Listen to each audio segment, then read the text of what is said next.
One of the biggest disappointments of the entire fantasy season is likely out for the rest of the season.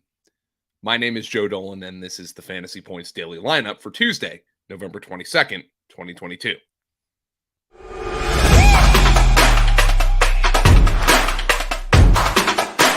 It's time for the FantasyPoints.com Daily Lineup. Staying on top of the latest news and updates around the NFL. Rise and shine, folks. We're taking the field. Here's your host, FantasyPoints.com's Joe Dolan.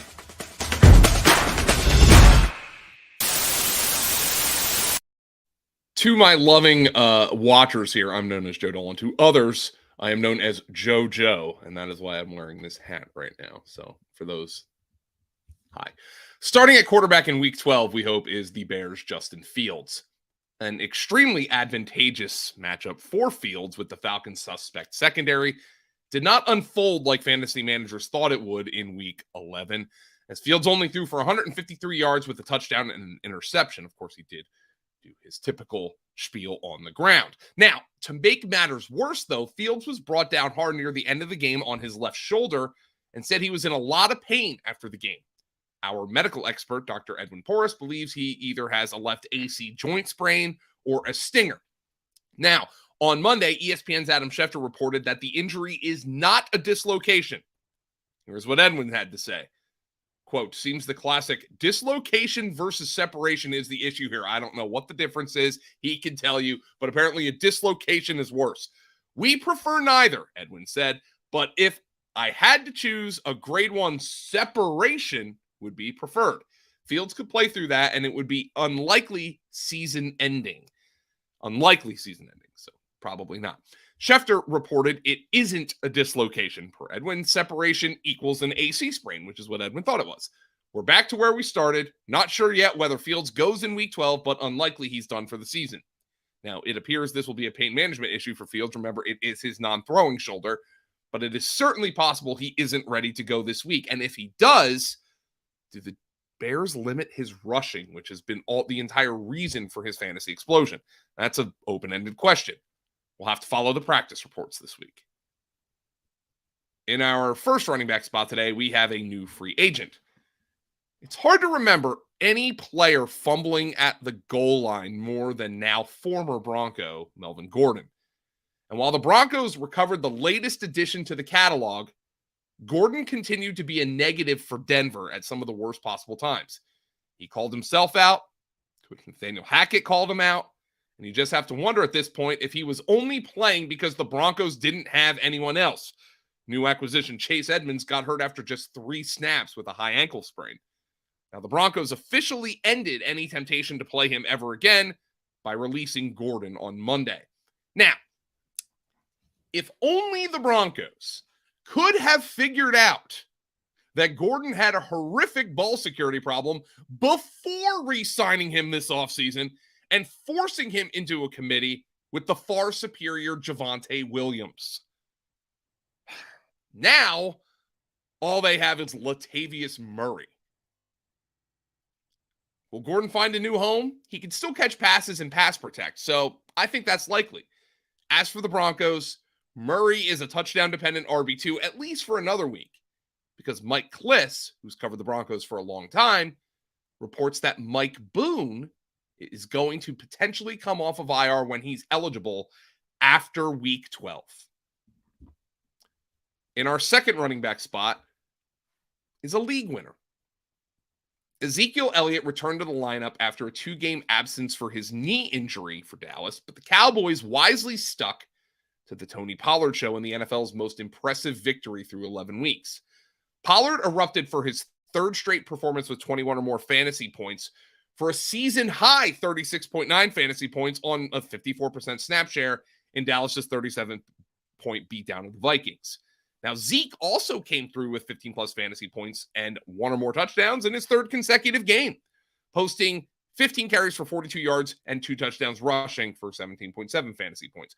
But he had just a 29% snap share. Of course, the Cowboys did pull starters for basically the entire fourth quarter.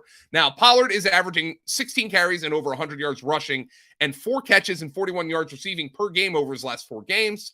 And he scored 6 touchdowns in his last 3 games.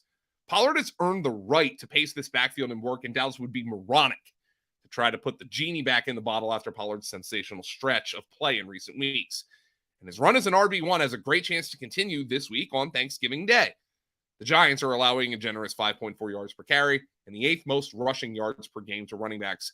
And Pollard already posted 13 carries for 105 rushing yards against them back in week 3. In our first wide receiver spot, we have an update on the Chargers. I am getting sick of talking about the Chargers wide receivers on this show. Now, before his return from a high ankle sprain in week 11, Mike Williams told reporters that his ankle was 200%. He had an extra ankle there. Just got one surgically attached. Well, whatever the case, he got hurt on his only target. To be fair to Williams, it was a spectacular toe tap catch along the sidelines for 15 yards.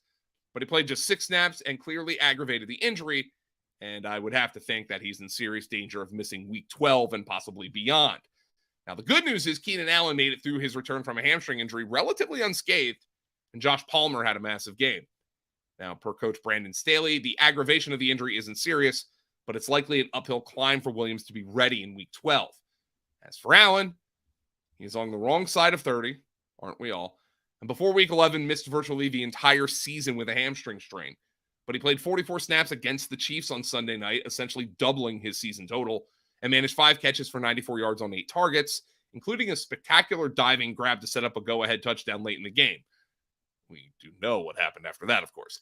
Now, it was good to see Allen turn on the Jets to catch up a deep ball, which really has never been part of his game, and it was a solid sign that his hamstring is healed up well.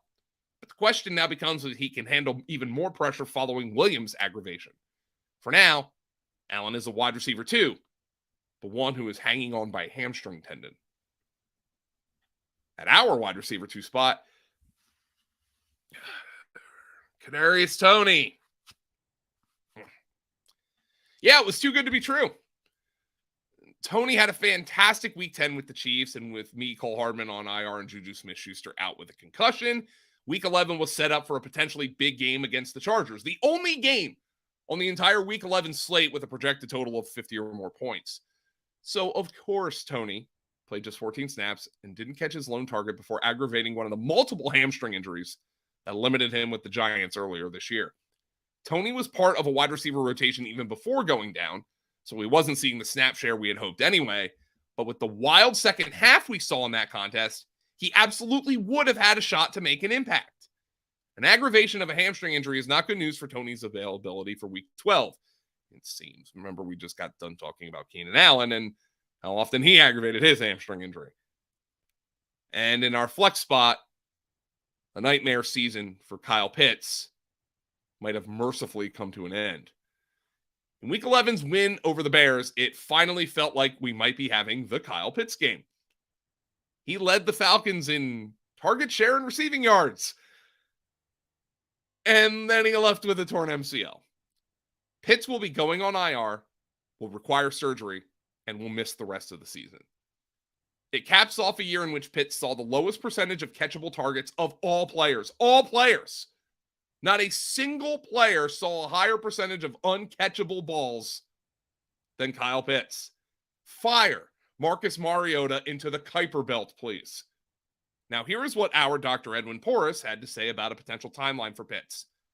Quote, 6 to 9 months for a full return, and I'm not worried at all, Edwin said. If any dynasty owners are scared off by this, they shouldn't be. ACL is inside the joint, meaning intra-articular, meaning the chances of complications are much higher. MCL is outside the joint, extra-articular, so the rehab should be pretty straightforward. This is all assuming he has no PCL damage, which hasn't been reported yet. Kyle Pitts' fantasy outlook for 2023 is entirely dependent on who is playing quarterback here. I know people are going to be frustrated, but it was the quarterback play. It was the quarterback play. I'm Joe Dolan, or JoJo, and this has been the Fantasy Points Daily Lineup. Thank you, everybody, for joining. I hope everybody has a wonderful Thanksgiving week.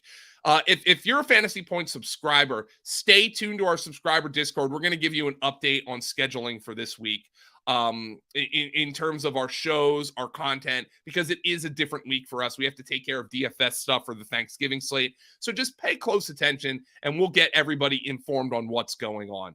I'll keep you informed on the Daily Lineup as well. But for now, Have a great day, everybody.